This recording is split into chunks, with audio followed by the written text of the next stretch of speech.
Yeah, welcome to the.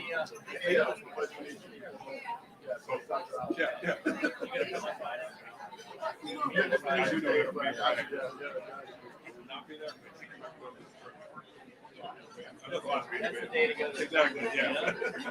Yeah.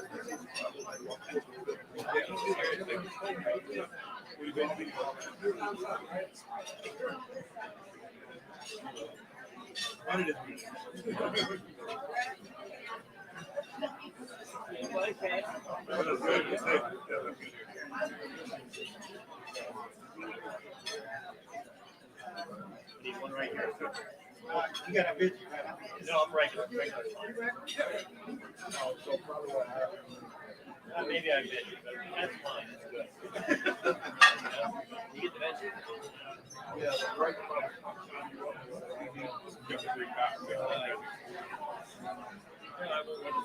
You know? You've been doing right. Right. They get mad. That's When I was at Iowa State, I used to teach. oh, It was always like, everything in moderate. You know? yeah. Good luck. One of heard so many stories. Hey, the criminal, yeah.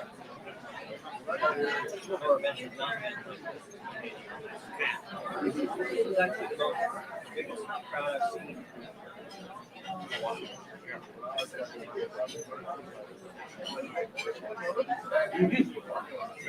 Yeah.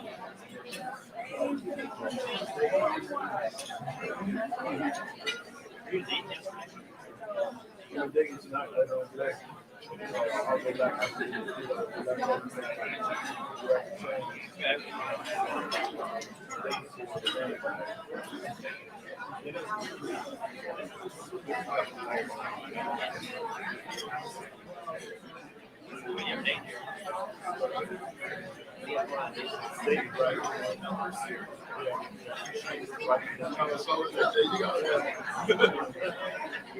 Are you a Dragons fan?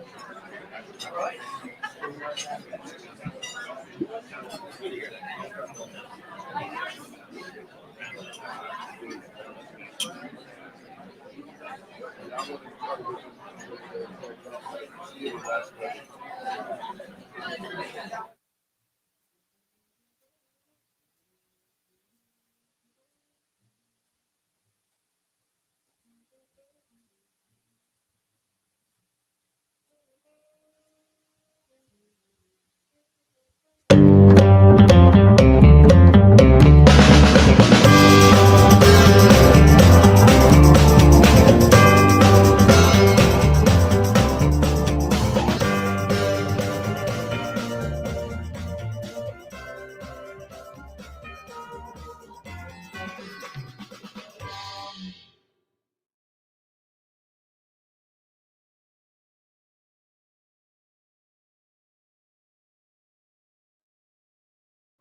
The Columbus Metropolitan Club was founded in 1976 by 13 women leaders who wanted to be included in the community conversation.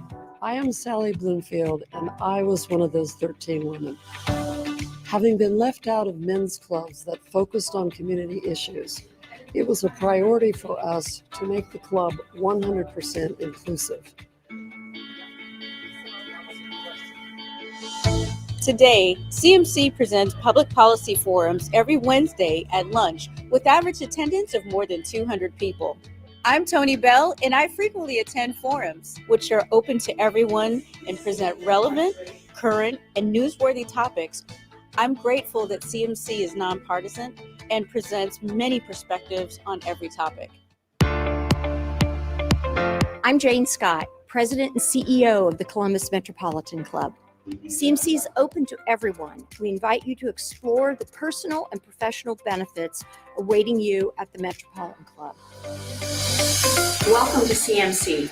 Welcome to CMC. Welcome to CMC. Welcome to CMC.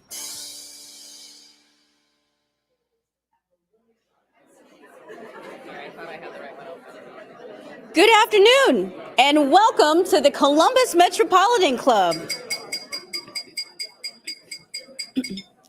Founded in 1976 by 13 visionary women leaders, Columbus Metropolitan Club's mission is to connect people and ideas through community conversation. From its beginning, CMC has welcomed everyone. I might also add that CMC has never shied from presenting multiple sides of issues that we face together as a community.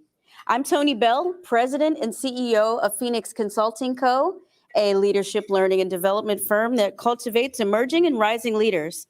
So let's begin by meeting our newest CMC members.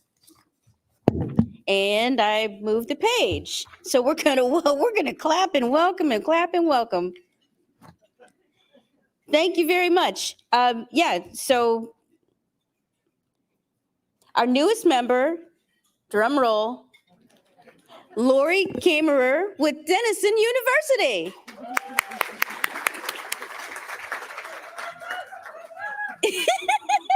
Right, so the table looked over and they're like, that's us. That's right, Denison. We love you, beautiful campus. Keep coming back, bring more members. All right, so if you're not already a member, we encourage you to join. It's easy to do so through CMC's website. Please take a moment to look at the back of your forum flyers. May I? Look at the back of your forum flyers, and you'll see the sponsors that provide our not-for-profit Columbus Metropolitan Club with over half of its annual revenue. Big hand to our sponsors. Thank you. And to join this list of generous sponsors and become a member, please see our wonderful leader, Jane Scott, and or Lainey Cuthbert, who's at the back. And thank you to today's forum sponsor, Hannah News Service. And thank you to today's forum partners, WBNS 10 TV and the League of Women Voters, Metropolitan Columbus. We would also like to thank the Columbus Dispatch for its support. Today's live stream is presented by the Emergency Response Fund of the Columbus Foundation in partnership with the Columbus Dispatch. Thank you all for supporting today's forum.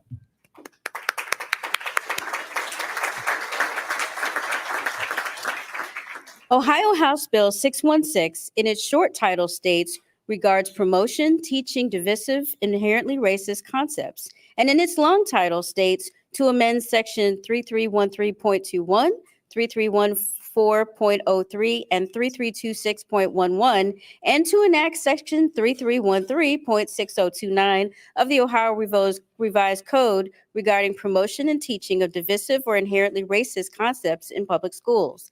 If enacted, House Bill 616 would mandate controversial changes to portions of Ohio Revised Code that set standards for public schools. The bill is similar to Florida's so-called Don't Say Gay bill, which banned instruction on gender identity and sexual orientation in grades K through 3. Ohio's version of the bill would make discussions of sexual orientation or gender identity illegal in the state's K through 3 public classrooms and would also restrict discussions of race.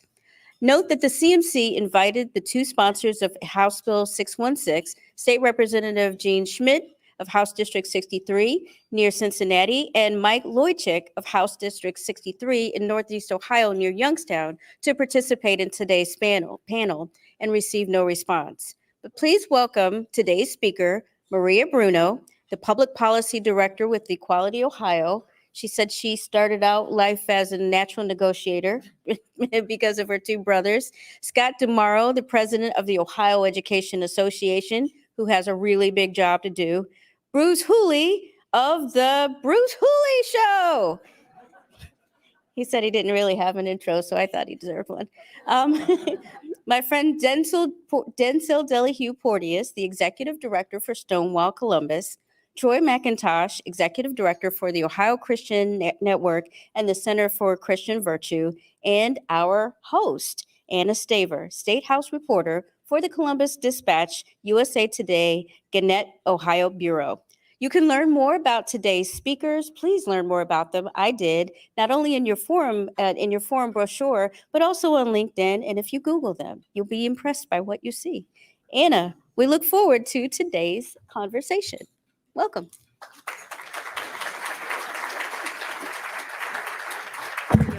That was it. Thanks. Is it okay if I stick this right here? Okay. Don't want it to fall. There, just a little bit taller. Hi, I'm Anna. And before we get started, I want to say thank you to the Columbus Metropolitan Club for putting together this panel discussion on House Bill 616. Since its introduction in April, the legislation has stirred up controversy, and I know a lot of people, including the people up here on this panel, have strong feelings. And with that in mind, I'm going to direct my questions to individual panelists first, and then I will give everyone else about 45 seconds to comment, react, or respond. And yeah, I'll be keeping time. So when my phone beeps, I'll ask that we move on to the next question, and if you ignore me, I will be forced to bust out my mom voice. And since I have two little girls under the age of 8, I get a lot of practice. All right, let's get started. So House Bill 616 has been described as two bills in one. And one part that restricts, quote, how certain divisive concepts are taught, and a second section that prohibits, quote, any curriculum or instructional materials on sexual orientation or gender identity for children. So I want to start with the latter part first. And my first question is for Troy. And it's got a little bit of a setup, so please bear with me. So I'm hoping you can define what sexual orientation and gender identity mean in the context of this bill, because I will freely admit to being a little confused myself. So here's what kind of trips me up. So my daughters, they're 7 and 5 for context. They both are in a huge Disney princess phase, and many of those movies sort of feature romantic relationships. My assumption was that would mean those movies deal with sexual orientation because the characters fall in love, kiss, get married. Is that correct, or am I not understanding how this word is being used in the bill? Yeah, I mean, that is a question that I would say I would defer to the sponsors of the bill on. I don't necessarily attempt to speak for Representative Schmidt or Loychik on that. But I think common sense tells us, I think we can all come to some agreement on what those words mean.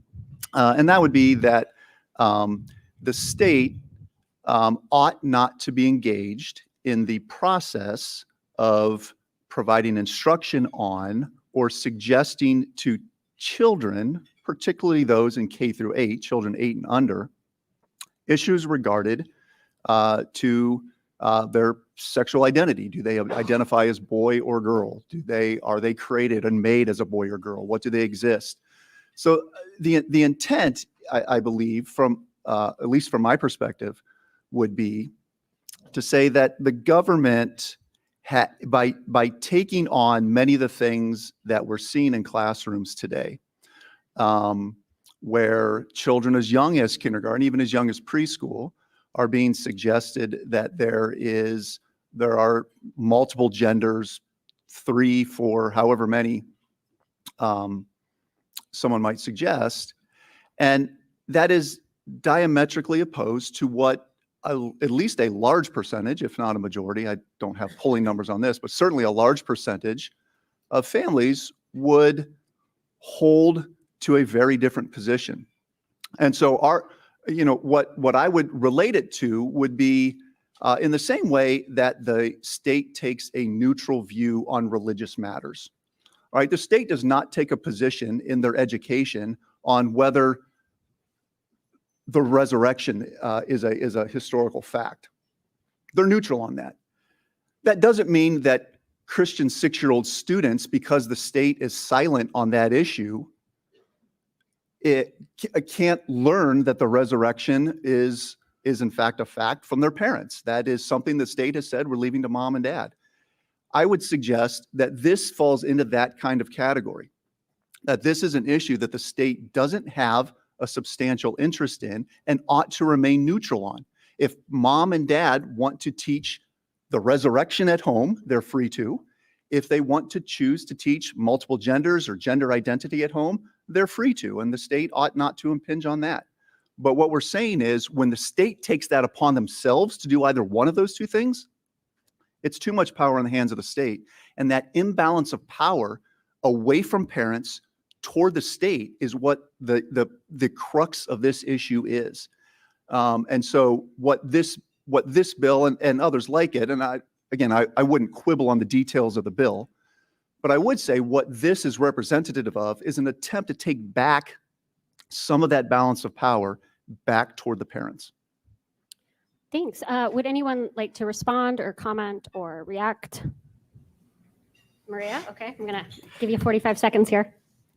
So I kind of find both of the argument that this is about staying neutral and about parents' rights pretty interesting, because I think as far as we can tell, this is very much taking a political position by banning the general conversation topics that might disagree with folks' personal views. And we don't always like what our teachers, say every time in the classroom. I don't anticipate that you as parents have always appreciated everything that comes out of your teachers' mouths. But the point is that this is very much government overreach. It's attempting to police what teachers say within their classrooms. And it polices that using very vague terminology that could be weaponized however they see fit. Oh, right on time. Perfect. Does anyone else want to add anything? Okay, Bruce.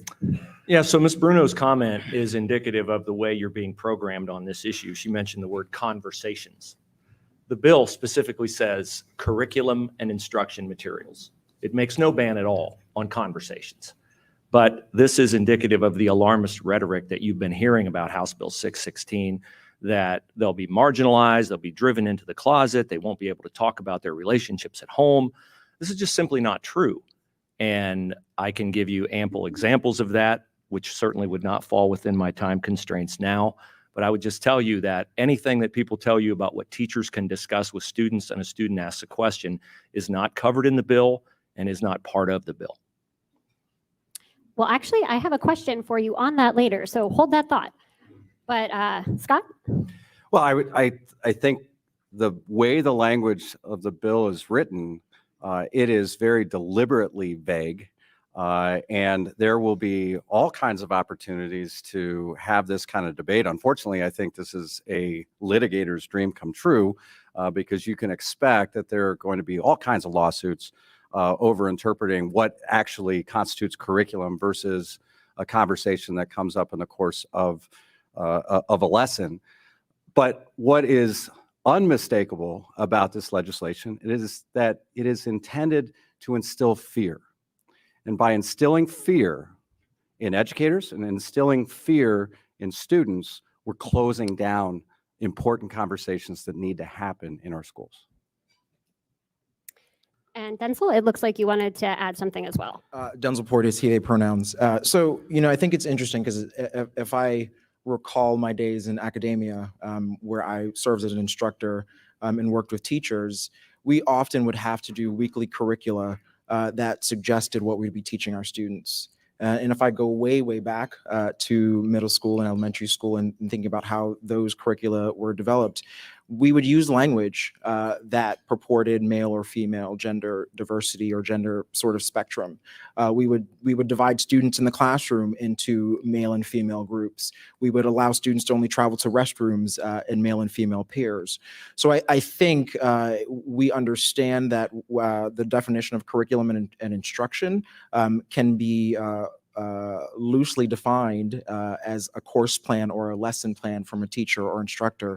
And so you will see that notions of gender will creep into those spaces each and every day as they're teaching. So for me, it seems a little bit disingenuous when we think about language and how we use it in this particular moment. Okay, so my next question is for Maria. Opponents of this bill and a similar one in Florida have nicknamed the legislation "Don't Say Gay," even though the words gay, lesbian, transgender don't appear in the legal language. So I wanted to ask you if you could explain how the bill's got this nickname and why you think it is or isn't appropriate. Sure, I'd be happy to. So the reason that we call it "Don't Say Gay, Don't Mention Race" is because that will be the impact of this bill. There will be teachers that don't get close to the line because they're not sure where the line is, because as we've mentioned, the language is very vague and could be weaponized. We're already seeing it be weaponized. We've seen plays get canceled because a character is alluded to being gay. We've seen teachers get reprimanded for asking someone's pronouns. This is already happening.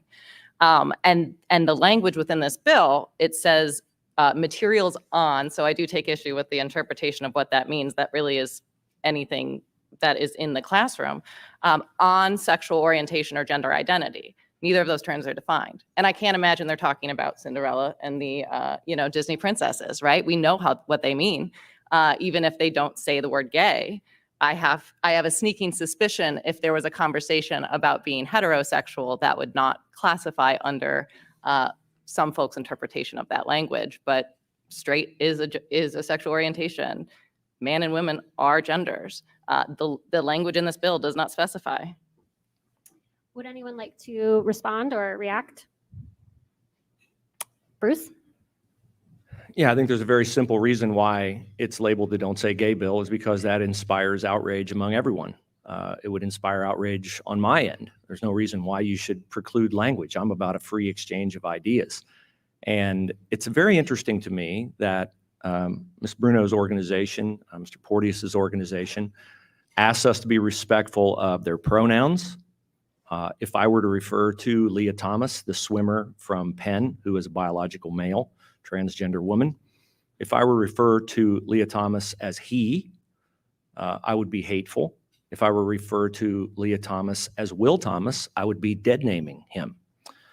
But the courtesy of calling people by what they ask to be called, what they feel inside, is required of us, but we are told time after time after time in Anna's publication and in others that opponents call it the "Don't Say Gay" bill. So it's okay for us to call it the "Don't Say Gay" bill because opponents call it the "Don't Say Gay" bill. I would be very upset if anyone called Mr. Porteous by a name that opponents often call people who are members of Stonewall Union. I would be very upset if someone referred to people by a name that is not the name they choose, because they would be dead naming them. But that courtesy is not given to those of us who are advocates of House Bill 616. Headlines repeatedly in the dispatch say, "Don't say gay, don't say gay, don't say gay," because it's meant to inspire your outrage. It's intentional on the part of all the agencies that use that labeling. Anyone else? Okay, so Bruce, this is actually the question that you referenced earlier. So one of the debates in Florida that we've been hearing about is the difference between conversation and instruction. And so the Florida bill's sponsor, his name is Joe Harding, and he said having a conversation about gay parents wouldn't qualify as instruction, and the same would be true for an essay or a family tree that hangs on the classroom wall. And I wanted to see if that's your interpretation of 616, that these kinds of conversations would be allowed to continue.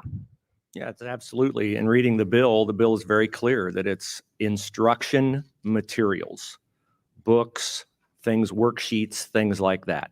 It goes back to what Troy said earlier about we just don't want the state taking a position of advocating for one thing versus another. So it is not in the bill that you can't answer a question. I know in one of the, let's see, I counted them up the other day. Since the introduction of House Bill 616 on April the 5th, the Columbus Dispatch has written at least 9, I have copies of them with me, 9 news stories, all critical of House Bill 616. They have also written 9 editorials. They have enlisted everyone on their staff who writes an opinion piece.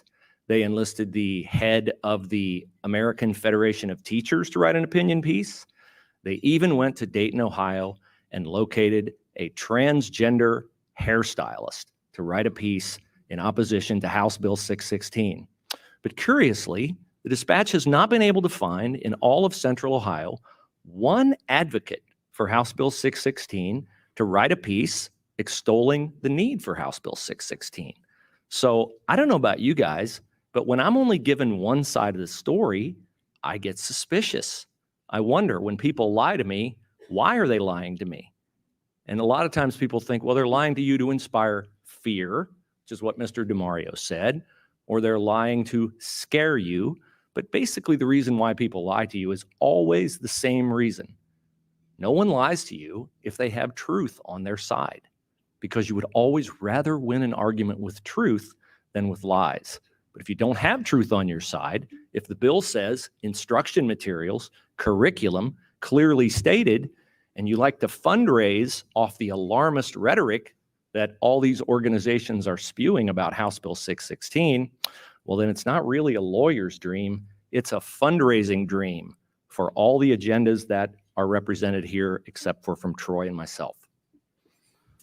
Just real quick clarification. So I'm the legislative reporter who covers this, but I am technically not a Dispatch employee. I am a USA Today Gannett, Ohio employee, which means I write for our 21 papers. But I've only written 2 articles on this, and Aaron Baer, who is works with Troy, has been featured in both.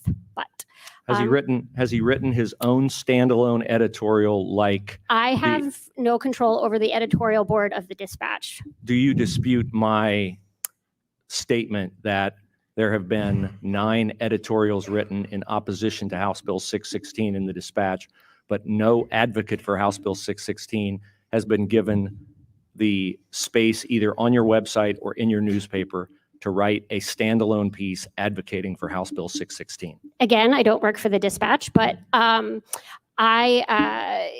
I do not know what what their editorial page editor, Amelia Robinson, has been offered. I don't know if she's reached out to the bill sponsors. I do know they won't talk to any reporter about it. I don't know if they would write an editorial piece. I don't know if they've reached out to Aaron or Troy. I can't say who's been offered and who's declined.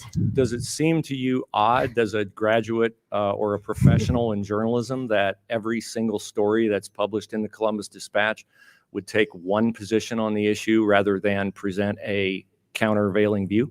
It may just be because nobody has offered to write it, but we need to move on.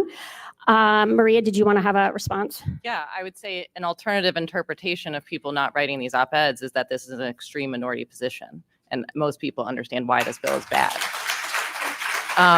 As far as facts versus fiction, another fact about this bill is within the language of this bill, it bans offering teachers and employee diversity, equity, and inclusion training. That goes so far past materials towards kids about LGBTQ issues.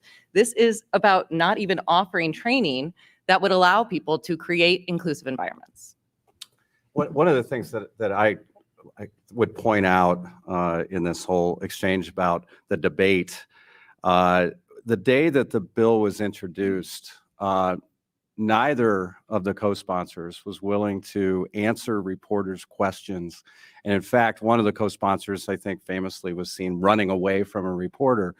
And the reality is that this bill is copy and pasted from a national conservative network that is using this not to address education needs of students in the state of Ohio, but instead to score political points in an election season by tapping into people's fears and insecurities. I think that if anyone should be outraged about the lack of engagement and facts and really addressing what our students need, it should be those people who are understandably opposed to this bill and the impact that this bill is going to have on our state. Densil? Oh, Troy. Okay, we'll go to Troy, then Densil. Sure. Yeah, I'll just respond to the statement that this is an extreme minority position. I think that's that is almost patently false in that we saw this issue turn a gubernatorial election in Virginia just within the last year. This is an issue that a significant number of parents care about. And this is the crux of the issue. We can talk about all these issues on the periphery. The crux of the issue is, should the state have the authority to compel education to a student? In Ohio, we have compulsory education. The state compels the education of students, and to control the content of that instruction in a way that violates the deeply held beliefs of a significant, if not a majority number of parents. That's the crux of the issue. And this bill is saying, in the same way that we cannot teach the resurrection, we cannot teach about pilgrimages to a Hajj, at least as fact, as a responsibility, we should not be teaching existential issues like this to children who are clearly not developmentally ready for it. There is no way. If you look at the gender unicorn that is widely given to teachers to teach on this issue, it's asking questions that a 6-year-old can't possibly comprehend. The argument seems really interesting on all points, because I wonder how many people are actually educators, teachers creating this content, and if they can speak to the sort of slippery slope that happens when you're teaching young kids. Right. I have a 5-year-old daughter, and no matter how much I try not to talk about gender and identity, right, because I know that she's figuring it out, and she tells me she's a she, but I don't know where she got that from because it wasn't from me. Right. Like in our home, we respect people as individuals, as entities, who they are, and they discover those things on their own. And from all of the experiences that she's had in her preschool classroom, she comes home and tells me that she's a girl. I don't know who's telling her that, and I'm sure that the teachers in some way, shape, or form are finding it pretty complicated to navigate that system of conversation with these young people who contextually don't have the mental capacity to understand what gender is, but somehow they do. So the space I always turn to is, what are our teachers struggling with? We are a bunch of pontificants sitting on a stage talking about this, and the closest person to an academic on the stage right now is me, because I've taught and I've had that experience. So I mean, in terms of the 5-year-old space, sorry, in terms of that adolescent space. Actually, that leads in perfectly to my next question for Scott, since he is a high school history teacher. So I wanted to ask you about the penalties in this bill. So parents would be allowed to file complaints, and punishments could go all the way up to the loss of a teaching license. I wanted to get your reaction to this process and maybe what you've heard from other educators at your school. So yes, I am a high school social studies teacher. I've been in education for 30 years. I went into education and I specifically chose social studies because I believe it's very important to give students the critical thinking, problem solving, decision making skills that they need in order to be good citizens in our democracy. And that means being exposed to multiple perspectives on a variety of issues, and also making sure that we're giving students a complete and truthful, honest education. So when we see this, and remember, House Bill 616 is the latest version of a series of bills that have been introduced. House Bill 327 has also received a lot of attention, and there have been different penalties included in these bills. Again, it goes back to this idea: I don't want to do something that will be construed by someone as violating the law, offending someone. This is kind of taking us to cancel culture in a whole different way, on a whole new level. Offending someone where I'm going to have to go before the State Board of Education and the Ohio Department of Education to defend my license. Various versions of this bill would also financially penalize school districts.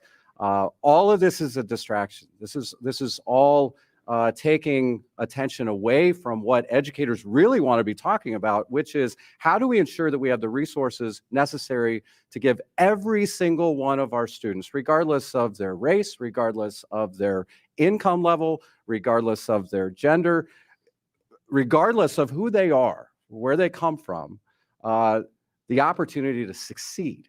Now, I know that employers today, and this is one of the interesting questions about this bill, is like, where's the business community? I don't think there's a lot of enthusiasm here, a lot of thought that this is going to be drawing people to the state of Ohio, because employers want people who are going to be good communicators, who are going to be critical thinkers, who are going to be empathetic to their peers. And legislation like this just really works counter to that. Does anyone want to add anything or, okay, Bruce, go ahead. So first of all, I want to say I agree with Scott totally, that I think it is reprehensible that Representatives Loychek and Schmidt have not taken a frontline position to speak about a bill that they sponsored. I think they should absolutely positively do that. And if you don't have the will to do that, you shouldn't sponsor the bill. Secondly, I take issue with his point that in his position, teachers around the state of Ohio, some of whom are Christian teachers, some of whom oppose teaching kids young as kindergarten, first, second, and third grade, which are the only kids addressed in terms of keeping them from being taught these materials in curriculum. Teachers are made to sit in developmental seminars all the time. Hilliard Davidson teachers sat in a developmental seminar recently where a representative named Amanda from Kaleidoscope Youth Center was explaining gender and the differences in the genders, and boys may identify as girls, girls may identify as boys. And her exact quote was, "I know you as adults may not understand this, but believe me, 12-year-olds understand it perfectly." Well, trust me, as a parent of a 12-year-old, I thought I'd check. And I asked her if that was true. And she said, "Dad, trust me, we don't understand anything about this. In particular, boys don't understand anything about it." So they're not given the choice to sit out these developmental seminars. And we are in the midst of Gay Pride Month. And a lot of you are business people. I'm just curious, you don't have to raise your hands, but I'm curious how many of you feel under pressure at your work to include a rainbow emblem or your pronouns on your emails. And if you were given the choice not to do that, you would choose not to do that.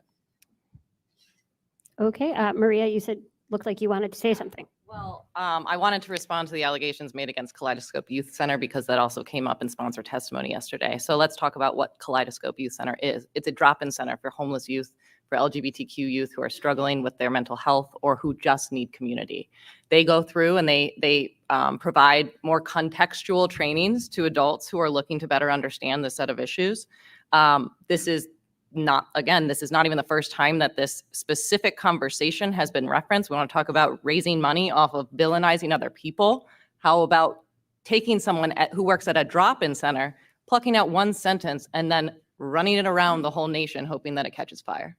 Well, I had 45 seconds. I could give you a whole bunch more comments from that, but do you dispute that I repeated her comments to you accurately? I don't know. I wasn't there. I can play the tape for you if you'd like to hear it. Okay, so now I'd like to pivot towards the divisive concept aspect of House Bill 616. I want to make sure we get to that, and I want to start with Densil. So this question is for you. Going to turn the page here. So the bill lists a few specific topics as divisive, or what they call inherently racist.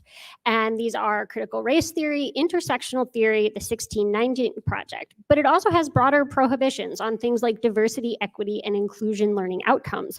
And I wanted to ask you, what place, if any, do you see these different specifics like 1619 or broader DEI training having in K through 12 education? Oh, it was for Densil. I'm sorry. No. I was processing the sorry. question. No, Maria was looking at me like, is that my question? No, I heard it. It's interesting because I can remember being in high school and learning the limits of my language or the limits of my world. And I think when I contextually think about K through 12 education and what's being limited here, I think it's the limits of my child's world. If they are not taught, hopefully in a place that's safe and supportive of identity and instruction, the distinctions between racism, white supremacy, and sort of cultural identity then they will never be able to formally sort of understand who they are as they're developing. I think instruction in the classroom, in particular in these topics, and I think some of these things are more slighted towards the higher end of the academic spectrum as the way it relates to in the bill. We've heard here that maybe people who are in the teenage years may not have the mental capacity to understand some of these concepts. But I think we know the discussion should be happening in a safe space, which I thought schools were to be safe spaces for education and learning. And I think if we're not nurturing that in some way, shape, or form, then we're doing ourselves a disservice of developing contributing citizens. So I think ultimately we need to be able to create this space that encourages appropriate dialogue about these topics, so that our young people feel safe having these conversations once they step out into the real world. Because I know right now, I don't think a lot of them probably do feel safe having these conversations outside of, most spaces. Troy, you had your hand up. Yeah, thanks, Denzel. I appreciate that sentiment. What I would want to point out, though, is I want to make sure we don't avoid a straw man fallacy here, and that there's nothing in the bill that prevents dialogue on racism. There's nothing in the bill that prevents dialogue on the history of abuse toward Black Americans. That is real. Nobody here would ever consider denying that. Well, okay, so nobody's sitting here. I think the issue comes down to what perspective are you using when you look at those abuses, right? There are multiple perspectives to look at them. The critical race theory perspective is avowedly a Marxist perspective. They're very clear about that. The proponents of CRT have repeated that over and over again. Derek Brown from Harvard University is one of the leading proponents of CRT. He's an avowed Marxist. The issue there is not that everything that somebody who advocates CRT is saying is wrong. That's not the case. The issue is, what is the fundamental organizing principle that they're viewing this issue through? The issue that they view it through is one of irreparable oppression between one group and another. And I think the state has a legitimate interest in saying that is not what the state is going to advocate. Again, that is not a limitation on the issue of diversity or racial abuse or even structural racism, right? It's the issue of saying that's not going to be the fundamentally organizing principle that we present in our schools. I just find it, Okay.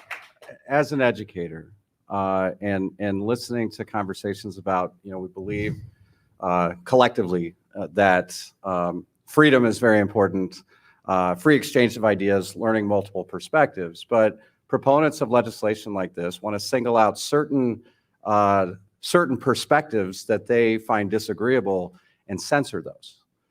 For all the talk about standing up for freedom, this is an ultimate act of state control and seizing power away from local communities and the level where these important decisions are being made. And again, you want to talk about a straw man. Let's talk about the straw man of CRT. Most people, as an educator, I'd never even heard of it. Somebody who spent 30 years in a social studies classroom until about a year and a half ago, it became, a trending topic on Fox News, and then everybody else was suddenly talking about it. So the reality is, and again, look at the language of the bill when it says you can't talk about, or you can't, I forget exactly how it's stated, but prohibiting diversity, equity, inclusion training and curriculum related to diversity, equity, and inclusion. How sweeping a prohibition like that is, and all the implications that that's going to have. As a teacher, I want my students to learn from their mistakes so that they can grow as individuals. As a history teacher, I want my students together to learn about the history of our nations and learn from the mistakes so we can be better as a country too. Real quick before we go to Troy, I just wanted to, I have the bill here just in case we had a question about what it said. So it does say that you cannot offer training or prevent or professional development to employees that promote or endorse divisive or inherently racist concepts. And you cannot teach, use, or provide for use by any student any curriculum, instructional material, or assignment designed to promote or endorse these concepts. So just so we're all on the same page, I brought it just in case we needed a quick check. And so Troy, then Maria. Sure. Yeah. In response to Scott, I think I would also agree that there is real value in free exchange of ideas, no doubt. And yet, the state still limits that free exchange of ideas in any number of areas. Again, I've already mentioned one. There's no free exchange of ideas on religious issues in a school. There's no free exchange. We don't bring in advocates from the Flat Earth Society, except in some odd, unusual class that might be looking at like political extremism or scientific, extremism. That's not part of what schools do. The school limits what they do based on certain principles. And this is one that I think the state has a legitimate interest in saying, this is not a perspective that we're going to bring out and advocate within schools. Again, free exchange of ideas is great, but there are always limits to that. Okay, Maria? So you mentioned, I appreciate you reading the actual statutory language, and I think I will add to that. I have another, it says inherently racist concepts. The list of the things that they count as inherently racist concepts are as follows: critical race theory, intersectional theory, 1619 Project, diversity, equity, and inclusion learning outcomes, inherited racial guilt, and any other concept the State Board of Education defines as divisive or inherently racist. This literally gives our very politicized Board of Education a carte blanche to ban whatever they feel like. Okay, so we have time for one more question before we go to all of your questions. So I just want to ask all of you a question that I like to ask at the end of my interviews, which is, what is one thing that you wish the opposition understood about you or your position? And it's a quick question for each of you. So we'll start with Maria and we'll just go straight down the line. Not to put you on the spot. That's okay. I think that I would appreciate if they understood that my top priority is the mental health and safety of youth in this state. And I don't think this bill is anywhere near going that direction, but I think they constantly are putting words in our mouth about our intentions, and truly the only intention is that youth stay healthy and happy and alive.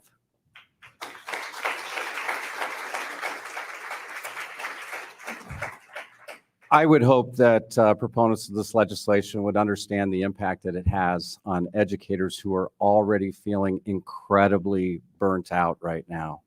Educators have been on the front line of the pandemic. They've been on the front line of dealing with all kinds of resource inequities across the state. There's talk now about, with the recent shootings, how we're on the front line of, safety. But these kinds of curriculum attacks are contributing to a culture which is driving people away from being educators. We need more people coming into the profession, not going the other way.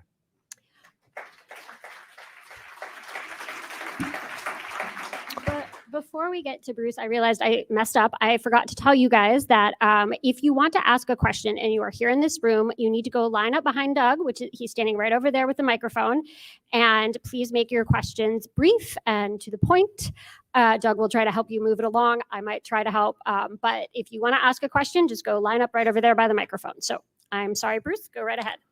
What I would hope the other side would understand is that parents want to protect their children and they want the right to raise their children the way they want. And there are some concepts that are appropriate for home and there are some that are appropriate for school. I read recently in the Dispatch that the number of children third grade level who do not attain state reading levels is 39%. 39%. Mr. DiMauro asked for more resources. I would ask what they're doing with the resources they have. So I think there are things in grades K, 1, 2, and 3 that are more important than talking about sex and gender ideology when 39% of the kids can't read at state level. And I think we were all emotionally torn a week ago today when we looked into a collage of pictures of those little children in Uvalde who died in the shooting. We have to protect the innocence of our kids. And I heard so often in the aftermath of that, this didn't happen when I was a kid. Well, this is a very different America than when we were kids. And kids are, because of these and other things, fed lots of concepts they're not capable of understanding. We've had a lot read from this bill today. One of the standards in this bill that is often mentioned is age appropriateness. And age appropriateness does not or should not allow for sex and gender ideology and the fact that America was founded to be a racist country to be taught to kids who are K, 1, 2, and 3rd grade.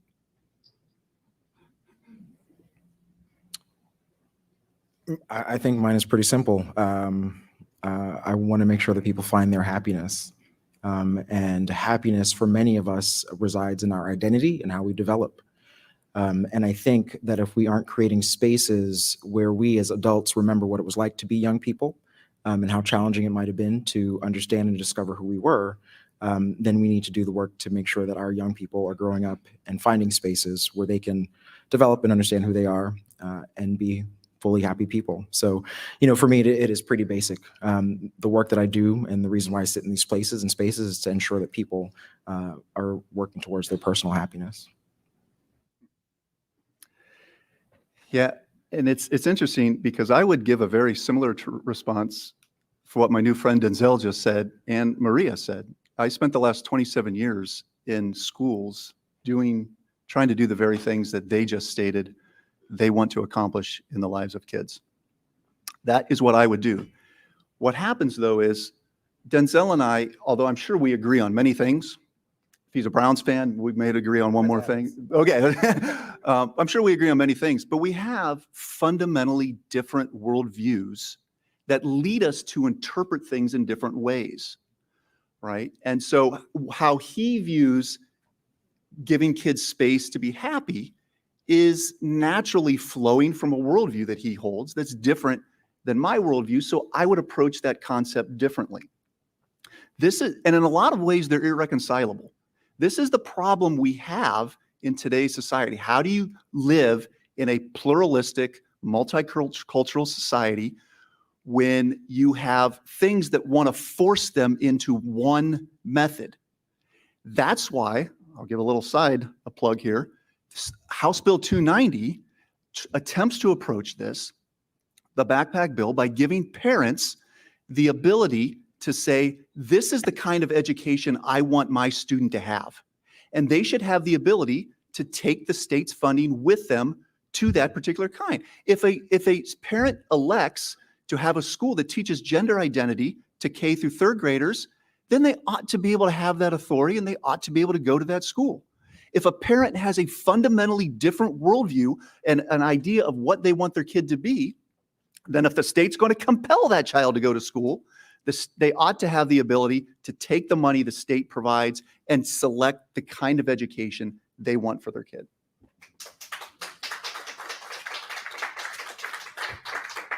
Well, thank you all so much for your thoughts. And now we are going to turn to audience questions. It's CMC's longstanding tradition to take questions from our audience, and Doug Buchanan is going to curate those questions both from the folks in the room and from the folks listening on the live stream. So for our in-house audience, it looks like we're already lined up. So please keep your questions brief. And Doug, what is our first question? Anna, thank you. And thank you to today's panelists. And thank you all to our audience members for being here today for an important conversation. Suzanne Davis with Questline asks, do you recommend employers who are allies to the LGBTQ+ community and who endorse DE&I send out some kind of message about HB616 to staff? What content for such a message would you recommend? Well, it sounds like that question is probably for either Maria or Densil. So I will let either of you take that. Okay, I can take first stab here. It's critical that everyone who supports DE&I is speaking up right now.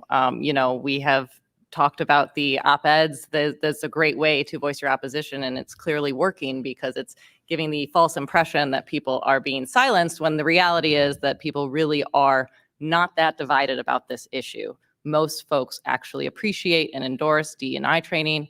We encourage businesses who are in support of those to continue to voice their opposition. I also think it's worth noting, this affects employers already. So we are already there in trying to police the minutia of management of employees.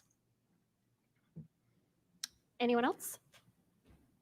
Okay, it looks like we have a question from the audience here. Hi, my name is Nidhi Satyani. I'm a community member. I have a couple questions for Bruce and Troy. So first, thank you for being here. I understand just from the applause that this may not be the most friendly environment for both of you. So I appreciate you being here. My question for Bruce is, you've talked about how the dispatch has not talked about the need for 616. So I'd like you to tell me why you think we need 616. And my question for Troy is, first, I wanted to point out, there isn't a teacher out there who has dialogue without supporting instructional material. So by saying we can have dialogue, but we can't have the instructional material, actually just creates bad learning. So I'd like to get away from the dialogue versus instructional material piece and talk more about, you said it's important that we are aligned with the values of the majority of our country. So my question for you is, how do we become a more perfect union if we are only advocating for the values of the majority of our country? Yeah, that's a great question. And if I said that, clearly I misspoke, because that is not a position that I would hold to. What I intend to say is that if this, again, it's getting back to what I defined as the fundamental question here. Does the state have the authority to both compel education and control the content in a way that is diametrically opposed to fundamentally held views of a large percentage of Americans? And I would argue that point is no. The state ought to be taking a neutral position on that, or better yet, as I mentioned, allow them to take their funding to the school of their choice. You specifically mentioned that we all agree that slavery is something that shouldn't have happened. And had we been having this conversation, 50 years ago, your argument would actually say that the schools can't talk about slavery. And so I feel like your messages are contradicting themselves. Yeah. Again, I would dispute that. I think that's a straw man argument of my position. I taught, again, for 27 years, I was in schools, and I can guarantee you that the school I was in taught about slavery, taught about racial abuse, taught about issues of racism in culture. It was done, again, from a different perspective than what CRT is going to take, someone who has a fundamentally different worldview. And so those issues, I'm not saying that they're off limits and that you can't, nobody is suggesting that you can't teach slavery and the horrific abuses that have taken place in our country's history. I just think that's a straw man argument.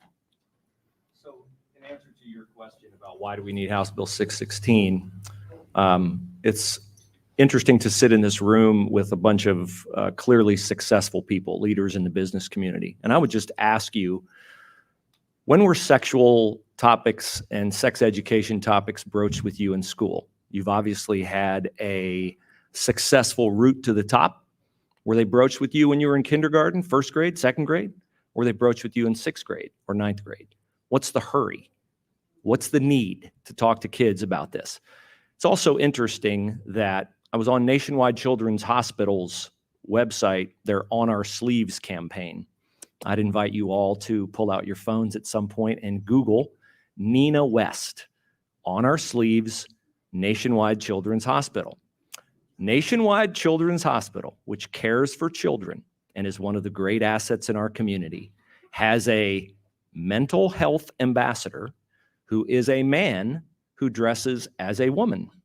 And when you find Nina West's webpage, Nina West's biography will say that the most important thing is for Nina West to be kind to me. The most important person is me. Now I ask you, as parents, do you cultivate an attitude of selfishness and a child is the most important person in your family? Or do you think we'll have a better culture if we cultivate an attitude of sacrifice and compromise?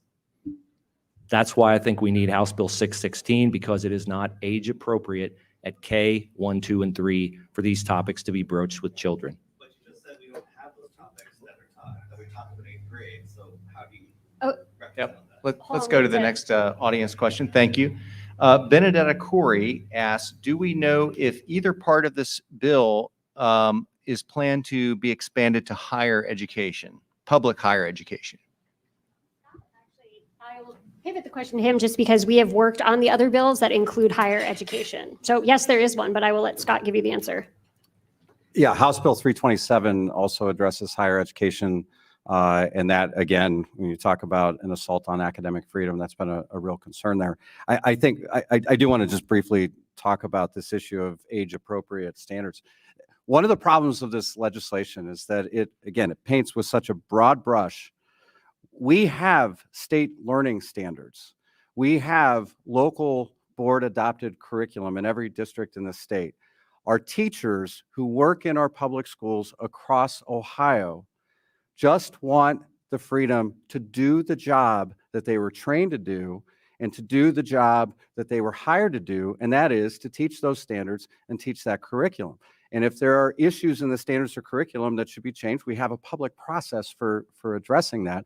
But I'm not hearing specific standards that are being addressed or specific curriculum that people are suggesting that be changed. But we're going to welcome that conversation. We want educators at the table. I will point out, Ohio is the only state in the nation that does not have comprehensive health education standards. So just how about we start there? And let's talk about adopting some comprehensive health education standards. How about we start with getting 39% of the kids in 3rd grade to be able to read at a 3rd grade level? So actually it's 5 to 6% that get retained. I wrote the article on that. The 39% was the Columbus City Schools. Yeah, you wrote 5 to 6% retain, and there's an argument about whether it's appropriate or not to advance kids, even though they can't read at the 3rd grade reading level. Yeah. Okay, before we get into it, there looks like a very lovely lady in a blue blazer who would like to ask a question.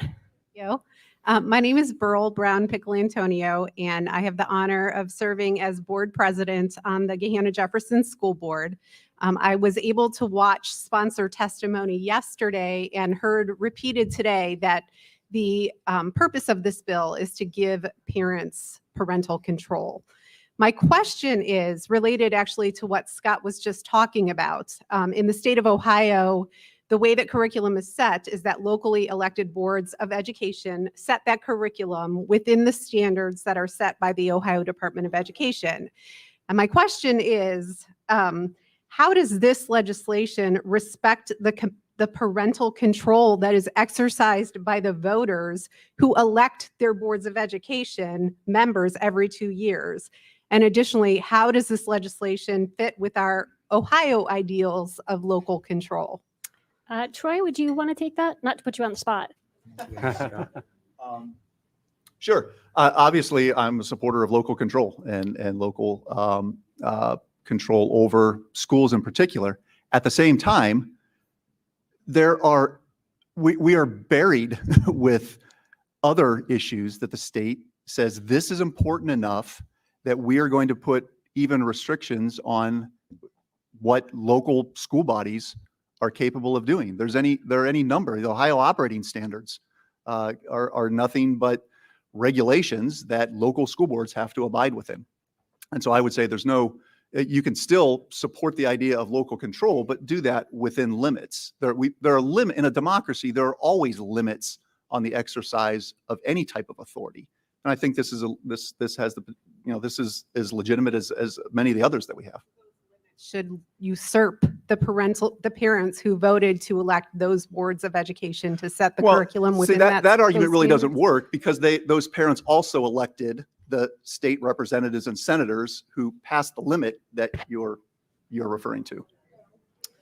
Okay, well, it looks like we might have one last question from online, and Doug is going to read it. Thank you. Actually, Anna, we are out of time, Oh, and I'm never- sorry that we did not get to other questions, including questions from multiple perspectives. So thank you very much to everyone who got up to ask a question, and I'm sorry that we are just running out of time today. But thank you, Anna, and thank you to our panelists. Okay.